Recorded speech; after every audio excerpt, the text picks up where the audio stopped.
Assalamualaikum warahmatullahi wabarakatuh. Perkenalkan, nama saya Rasa Sri Setiawati dengan NIM 24110009 dari kelas E 2024. Pada video ini saya akan menjelaskan servis strategi yang saya susun sebagai seorang programmer dalam membangun aplikasi Learning Management System atau LMS untuk perguruan tinggi, agar sistem yang dikembangkan dapat digunakan secara optimal dan berjalan dengan baik.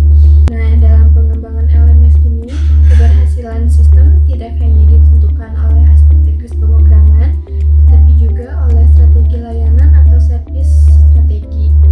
Nah, servis strategi ini bertujuan untuk memastikan bahwa LMS mampu memberikan nilai layanan, mendukung proses akademik, serta dapat digunakan secara berkelanjutan oleh seluruh sivitas akademik. Langkah pertama dalam menyusun servis strategi adalah mengidentifikasi stakeholder atau pengguna LMS. Nah, pengguna utama LMS itu terdiri dari satu, ada mahasiswa yang membutuhkan akses mata kuliah, pengumpulan tugas, diskusi, dan ujian online. Lalu yang kedua ada dosen. Dosen ini membutuhkan fasilitas pengelolaan kelas, penilaian, dan monitoring aktivitas mahasiswa. Lalu yang terakhir ada manajemen perguruan tinggi yang membutuhkan laporan akademik dan monitoring proses pembelajaran. Dengan memahami kebutuhan ini, LMS dapat dirancang sesuai dengan peran dan fungsi masing-masing pengguna. Selanjutnya, servis strategi disusun berdasarkan value proposition atau nilai layanan yang ditawarkan oleh LMS.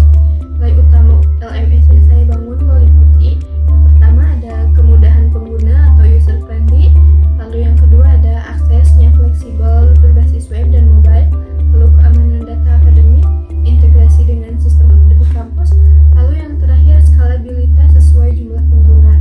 Nilai inilah yang akan menjadi dasar dalam perancangan fitur dan layanan LMS. Selanjutnya ada desain layanan dan infrastruktur.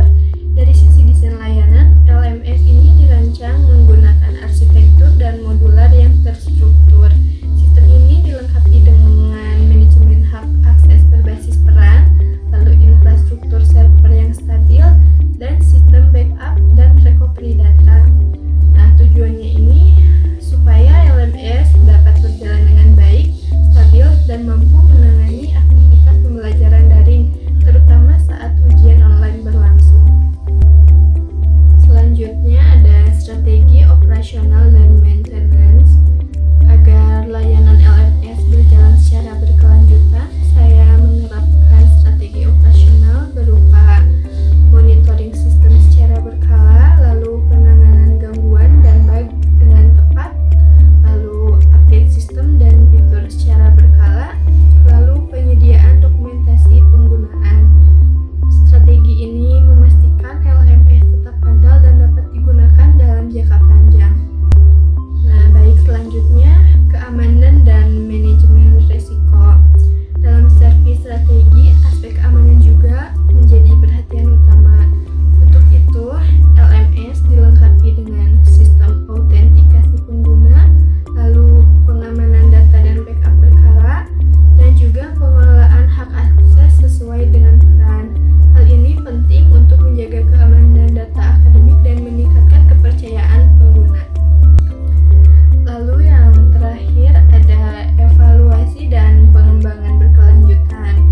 Servis strategi tidak bersifat statis sehingga perlu dilakukan evaluasi dan perbaikan berkelanjutan. Evaluasi dilakukan melalui analisis penggunaan sistem, lalu umpan balik dari dosen dan mahasiswa, serta pengembangan fitur baru sesuai kebutuhan.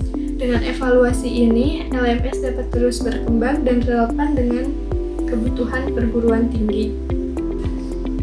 Sebagai kesimpulan, servis strategi dalam pengembangan LMS sangat penting agar sistem tidak hanya berfungsi secara teknis, tetapi juga memberikan nilai layanan yang optimal, mendukung proses pembelajaran dan berkelanjutan. Sekian penjelasan yang dapat saya sampaikan. Mohon maaf jika dalam penjelasan masih ada kata-kata yang salah dan banyak kurangnya. Terima kasih atas perhatiannya. Assalamualaikum warahmatullahi wabarakatuh.